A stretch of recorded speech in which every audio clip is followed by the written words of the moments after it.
Our story begins on a beautiful weekend in April. Dorothy's speed shop glistened in the sun as the gang arrived for another weekend of mayhem. Motorcycling represents many different things to many different folk. It all depends on who you're yapping to. Endless discussions, both past and present. For the gang, this weekend was destined to be another story, somewhere down the line. The guys were road tripping down to Land's End, the very edge of that little rock called Great Britain, a place I've never set foot on. A fleet of Royal Enfields, strong coffee, pasties, and jam before cream, whatever that's supposed to mean. The instigator of the trip was this man. This is Nathan, and for him, motorcycling means adventure. Out on a limb, the great outdoors, into the wilderness. You get the picture. He runs this place. Bikes are in his bones.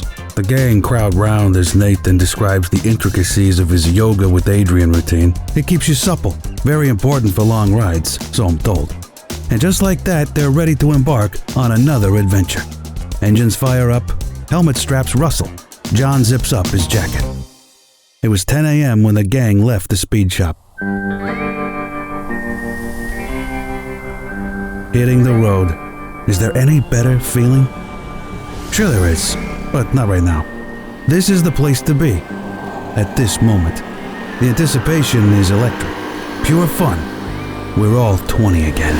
The first few minutes were complete excitement, the gang getting to grips with their new steeds. There's Nathan leading the charge. You ride, cowboy. The gang had been on the road for a grand total of 10 minutes when disaster struck. Nathan's Himalayan decided to get a puncture. That balloon sure popped early. Back to the speed shop it was.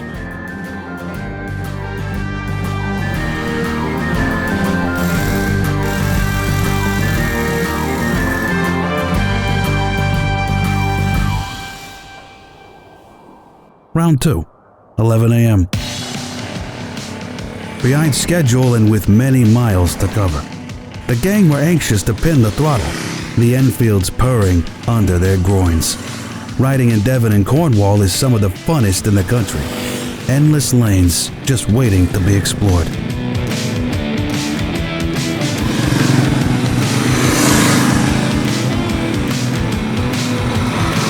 The gang trade bikes, discovering the charm of each Enfield individual. Rolling into Bude, it was time to enjoy the first pasty stop of the tour, one of an unknown amount. Ah, the pasty. It's a feast, British to the core. The boys hang out with their bikes, reliving memories of times gone by, chewing the fat, laughing, joking. Life is made for this, for living, retelling. This road in Cornwall was a personal favorite, a room with a view. The guys couldn't get over it. After every hill there was a new vista. Darren was yelling, "Did you see that? Did you see that?" The gang carried on making their way through Cornwall, trading positions, pushing the bikes to their limits.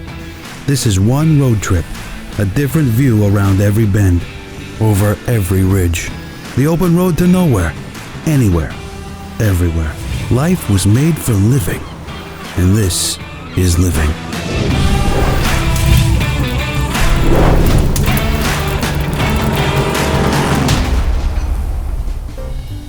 The gang stopped for another comfort break. Too much coffee. That's our excuse. Well earned, and all the better for it. It was 5 o'clock, a race against the sun. Heading homeward, Land's End 60 miles, New York 3,000. It was time to push hard now, to beat the fading light. Out of the way, slowpoke! The roads around Cornwall always seemed to clear in the evening, the final push becoming ever more enjoyable. And that's where it all clicked. Freedom don't get any better than this. Thundering through sleepy village after sleepy village, the gang cruised into Land's End, the sun putting on a show. Another notch on the bedpost. Another sunset picture in the photo album. A long day. A fast day. A great day. A warm bed. Cold beer. Hot meal. The biker's holy trinity.